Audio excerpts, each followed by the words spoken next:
So on Friday when we talked, the Sixers looked one way. On Monday when we returned, Mike, they have a completely different look.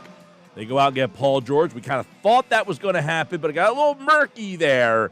So now Paul George, Andre Drummond, Eric Gordon, they bring back Kelly Oubre. Is Tim Bontemps right? Did the Sixers pass the Knicks? The Sixers are definitely much, much improved with Paul George. I mean, look how good they were last year with a healthy Embiid and Tobias Harris as their number 3 guy. Paul George is light years ahead of Tobias Harris as a player. So, the Sixers are pretty tough. Now, where do they rank in the NBA? You look at the Knicks, and people tend to forget that the Knicks play the Sixers without Julius Randle. So add Julius Randle and his 20 points in there, add Mikal Bridges and his 20 points in there.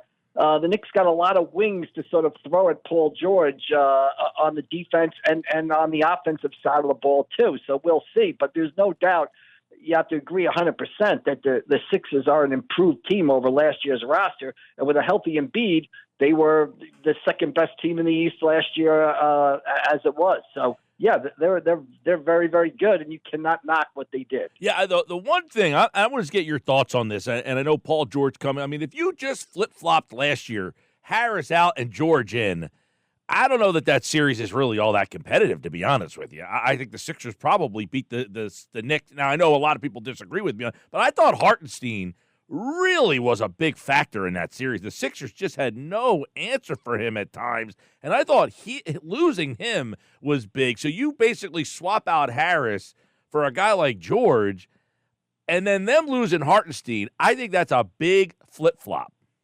Yeah, but on the flip side, add in Randall and Bridges to the Knicks now, and I admit that Hartenstein is a loss, and he was key in the playoffs. And the Knicks are going to have to figure out a way to replace him. When Mitchell Robinson was healthy, he also caused some problems for the Sixers. So, yeah, I think the Knicks are adding 20, 40 points to their lineup, and the Sixers are really upgrading at the number 3 spot. Let's not forget that Maxey was great some games. He was inconsistent in some others. And like many things with the Philadelphia 76ers, it's all going to come down to how healthy Joel Embiid is, next April and May. Yeah, how do you see, number one, let's start with Paul George and how he fits in around Maxey and Embiid and his kind of role? Because, some people said, well, he hasn't won anything. I said, I agree with that. His playoff performances have been, but he took an Indiana team that, let's be honest, it was him and Roy Hibbert and George Hill to the Eastern Conference Finals back-to-back years. I think his stay in L.A. was disappointing, but a lot of that was injury-related. Now, look, age and injury should be factored in here, but we talk about if they're healthy, is George the fit that the Sixers have been lacking? Yeah, absolutely, because Paul George, unlike Tobias Harris, Paul George is not going to disappear in the midst of playoff games, right? And Paul George is a guy who can create off the dribble in the fourth quarter of playoff games, which is something the Sixers have lacked throughout the Embiid era. Tyrese Maxey can do it, but now you have 2 guys who can do it in Paul George and Tyrese Maxey that you can throw the ball to in the final 2 minutes of the game of a close playoff game, and they can create shots for themselves and their teammates. So, yeah, I agree with you. Paul George, people look at his playoff record. I mean, I think his playoff record is pretty good. I mean, the Clippers went to a conference final a couple of years ago. Yeah, they've been bothered by injuries. When they lose to Dallas, I believe, this year, who goes on to the NBA final. The only negative of signing Paul George is the fact that he's 34 years old. That's the only negative. I agree. So you probably have this season and next season. But other than that, you cannot quibble with the argument. And can I see the Sixers winning the Eastern Conference with the guys they have right now next year? Absolutely. I agree with you on the age, Mike. The second round. I agree with you on the age thing. 34, and I said right before you came on, I think the Sixers take 2 shots with George, Embiid, and Maxey, and at the end of the 2 years, they kind of reevaluate where Embiid is and then maybe turn the thing over to Maxey. But to me, with the Drummond 2 years, the Oubre 2 years, Gordon, I think they're taking a 2-year crack with George at his 34 and 35 that, hey, we'll take our best shot. And I think that's all that was really the only choice they had. Yeah, absolutely. You can't waste Embiid years. I mean, he's going to be 30, 31. And you're right, this contract is not going to look great when he's 37, 38, but hopefully you have maybe a championship and 2 deep or 3 deep playoff runs before the time comes. So, yeah, I really like what they did. I like the role players. I like Andre Drummond. I mean, he played well here once before, and their issue of what to do when Embiid is not on the floor in playoff games. The plus-minus stats, as we've seen in the past, have been a disaster for the Sixers when Embiid's off the floor, so Drummond kind of helps there. Kelly Oubre is a good role player. He showed that last year. Eric Gordon is a guy who's been around, can hit an open jumper, can hit another shooter. He's played in a lot of big games, played for the Houston Rockets. I mean, I like what they've done here. And, the only negative, the only caveat is, hey, how healthy is Embiid going to be next April and May? And Paul George's age. Those are the only quibbles. Other than that, you got to give them a thumbs up for everything they've done. Mike McGary, Press of Atlantic City. I want to get deeper into the Drummond because I think that's an underrated move because of George. Everyone's kind of going back and forth that. But Drummond is the guy that they've been lacking. And they had Drummond, and they had to give him up in the Harden deal. And once they lost him, it went right back to them having problems at that position. But, man, to have a backup center now, I think, again, if you had Drummond here last year, that might have been a difference maker. Yeah, absolutely. And remember back when Drummond was here the first time, Embiid missed some games in the regular season, and Drummond was able to step into the lineup, and the Sixers barely missed a beat in the regular season. So you got to figure that Embiid's we all know he's going to miss games during the regular season, and this gives you a viable backup, or a guy who could start for a lot of NBA teams out there. And you're right. Their 2 major problems in the postseason was a lack of offensive creativity in the final minutes of big playoff games, and what to do when Joel Embiid was not on the floor. They lost those minutes when Embiid was on the bench.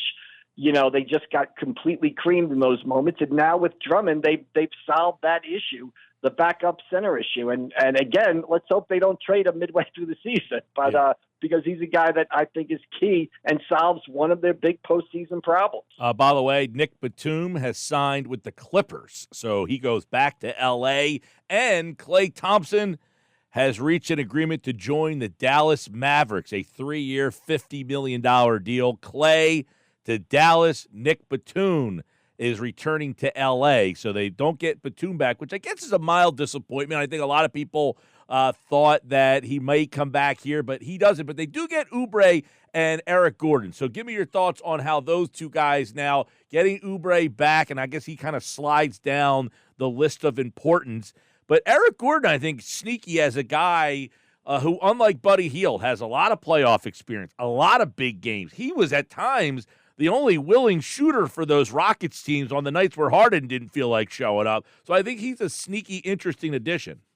Yeah, absolutely. Good pick. A guy who can space the floor for you, take pressure off Embiid, Maxey, and Paul George. Guy who can hit that corner 3. Like you said, he'll be in that Buddy Hield role, but he's much, much better than Buddy Hield. So, again, you take a look at the Sixers. You got Paul George in the Tobias Harris role. Paul George is light years ahead of Tobias Harris as a player. You've got Eric Gordon in the Buddy Hield shooter role. You're light years ahead in that position also. So, and last year with those guys, with Embiid healthy, you were probably, the second best team in the East, or a 1A team in the East to the Celtics. So, yeah, again, if they say healthy, I really like what they've done here, and they're going to be tough to beat next year. Obviously, I would imagine they're not done, Mike. What, in your mind, after you see all they've done and say, I like what they've done, what's still to be done? Well, I think you got to look at they need a backup sort of point guard, a backup guard that they can put out on the floor with the second unit to give Maxey a break. I think they still need some wing defenders that they can put out there with the guys. And you can never have too much shooting, right? In the NBA today, it's all about spacing the floor. So the more shooters you can add, the prototypical, 3-and-D guys on the wing, you can add those guys to sort of create space and take the pressure off Maxey, Embiid, and Paul George. But I really like to see them get a veteran point guard in here that can maybe sometimes play along with Maxey or can head the second unit. I mean, I thought that Chris Paul, you put him on this team instead of San Antonio, I think you've got really something. But I think they need somebody like that, a point guard that can sort of handle the ball at times, lead the second unit, and maybe take some pressure off Maxey. I thought Chris Paul would have been a perfect candidate for that. I did like Paul, though, where he landed. I think him with Wemby's a good fit for him and a good spot for those two to kind of work together. I thought that was a good situation there. Yeah, absolutely. I think, Wemby's already caught like 10 Paul alley-oops for dunks, basically, in this phone conversation. It's a perfect place for him to go there and sort of, Wemby to learn from and just absorb the professionalism of Chris Paul, how to play the game on a daily basis, how to prepare on a daily basis. And also he could get Wemby the ball in key spots where if you watched any Spurs games last year, their backcourt play left a lot to be desired. Wemby almost had to do all what he did on his own. So Chris Paul will definitely make, I think, one of the most exciting players I've ever seen even more exciting. All right, Chris Paul, he goes to San Antonio. Paul George, he comes to Philly. 22 points, 5 rebounds, 3.5 assists. Also a steal and a half. Hit 3 threes a game, a pretty big upgrade for the Sixers. Is it enough? He gets a 4-year, $212 million deal. They also get Oubre, 2 years, $16 million. And, oh, by the way, Tyrese Maxey, 5-year, $204. Real quick to end this conversation, Mike, the Morey discussion. There was a lot of talk about Morey. Well, he lied to Harden. Would they not be able to get guys? You got to give him a lot of credit. Not only did he get guys, he convinced Maxey not to take the extension last year, and that helped them out this year. Look, what Morey has done in Philadelphia, I know a lot of people criticize him. At times I've criticized him, but you look at what he's done and what he's been able to do, getting out of the Al Horford contract in the beginning of the deal. Nobody thought he was going to be able to do that. What he has been able to do with the roster, you got to tip your cap to him. He has done a good job here. Now, is it enough to win a championship? How will he be remembered? Who's to say? But I think you've got to tip your cap to him. And there's no way you can say the Sixers are much better today than they were yesterday, and they're much better for next season than they were last season. And they seem primed to make at least a 2-year championship run. And again, it sounds repetitive. I've said it several times. It's going to come down to Embiid's health. But I think you've got to give Morey all the credit in the world, how he's been able to reshape this roster and recover from, like, sometimes we think bad roster moves, recover from Ben Simmons, recover from James Harden, recover from the Al Horford contracts, and still put a team out there on the floor that's capable of winning an NBA championship. Mike McGary, Press of Atlantic City, pressofac.com, and the Sixers make some moves. We'll see what else they do, and then, of course, we'll recap it all on Wednesday right here on the Sports Pass. Thank you, buddy. All right, we'll see you down the road. Thank you.